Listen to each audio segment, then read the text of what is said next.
Goizeko 8 eta 25 minutu entzule, Giari Zorrez dira berriak, osasungintza sistemaren inguruko kexuak, langile falta, profesional falta izaten da horietako aldarrietako bat, eta udaran zehar urgentzietan izandako langile falta tarteko ere, izaten ari da kexu iturri gehiago jakin nahi dugu, eta horretarako gurekin daukagu Ruth Salaberria, esekako ordezkaria, eta urgentzietako medikua Gipuzkoan. Egunon, Ruth?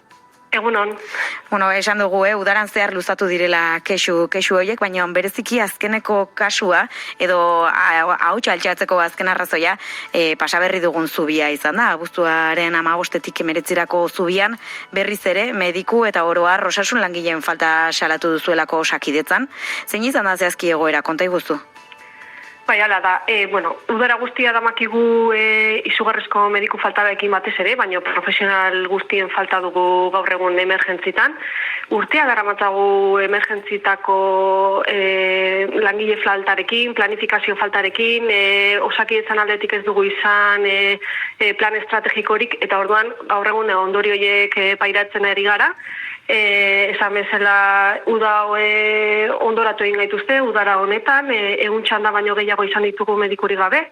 Horrek esan nahi du, ambulantzia medikalizatuetan medikurik ez dugula izan, txanda askotan, eta zentro koordinatzaileetan, hau da bat bira deitzen duzunean, hilalabiziko arazo bategatikan, ezin izan dugula ondo hartatu, ze mediku falta izugarri izan dugu, baina baita erizainetan, teknikarietan, administrarietan, eta malez izugarrizko krisian gaude, emergentzitan, eta hori da salatzen duguna udara hasieratikan. Ze esan nahi duen mediku falta egotea, gian hilalabiziko zerbait duzunean, gaixotasunen bat, ezin zaitugula hartatu behar bezala.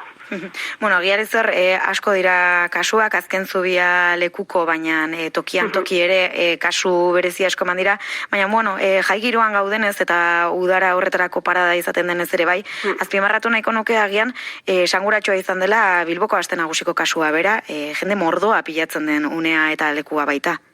Bai, ala da, Bilboko aste nagusian, zentro koordinatzailean, 4-5 mediku egon beharrean bakarra egon da, txanda askotan, baina Antramari Zuriare Jaietan Gasteizen ere bai, medikurik gabe ontzan zentro koordinatzailea, Gipuzkoako zentro koordinatzailean berdin, aste nagusian, Bidasoako ambulantzia medikalizatua medikurik gabe aste nagusian, Oñatiko ambulantzia medikalizatua medikurik gabe, tamalez gauza gertatu dira gainera, larrialdi asko izan ditugu eta ezin izan dugu ondo hartatu eta salatzen goaz hilabeteak hau gertatu dela. Esan dezu bezala festetan izugarri pilatzen da jendea, gauza izugarri pila bat gertatzen dira eta ezin izan ditugu ondo hartatu gertatutakoak.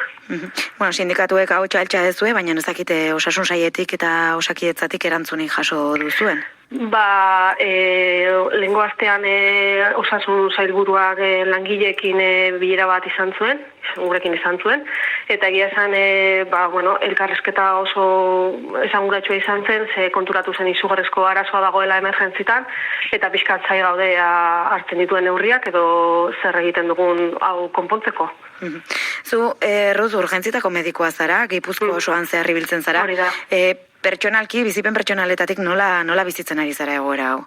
Oso gaizki gaude langile guztiak gure artean oso antxietate egoera dauzkaguz, ezin dugu denera iritsi, ikusten dituzu ezin dugula ondo hartatu larrialdiak, eta egia esan udara oso gogorra dijoa, eta borrokan gabiltza hau konpontzeko, baina batez ere pazienteen arreta kalitatezkoa izan dadin, eta ondo izi gaitezen hilalabiziko larrialdi horieta. Udako egoera puntuala da, eta esan dezako kaso udararo errepiketzen ari dela zoritxarrez, baina ez dakite arazoa estrukturalagoa den esan dezakegun, eta hau da, ez dela urtaro konkretu bati mugatzen, baizik eta Osakidetzan dagoen arazo bati erantzuten ote dion.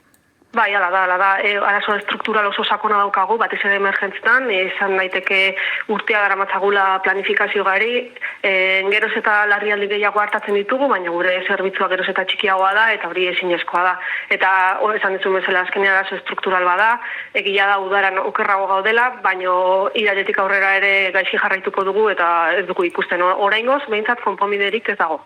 Aipatu duzu, osasun sailburu berriarekin bilera izan zenuten duzutela, iruditzen zaizuela, ez? Jaso zuela bintzat realitatearen argazkiaren larritasun hori. Ez dakite zuen partetik bestelako pausorik aurreikusita duzuten, salaketa hauek egiten jarraituko duzuen edo zein den asmoa?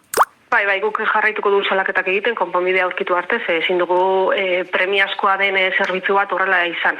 Ezin dugu biztanleria emergentzi arreta gabe eduki, hori zinezkoa da gaur egun. Rosa Laberriak esekako ordezkaria eta urgentzietako medikua, gertutik jarraituko ditugu zuen urratsak eta mila esker gure deiari erantzutegatik. Mila esker zuei.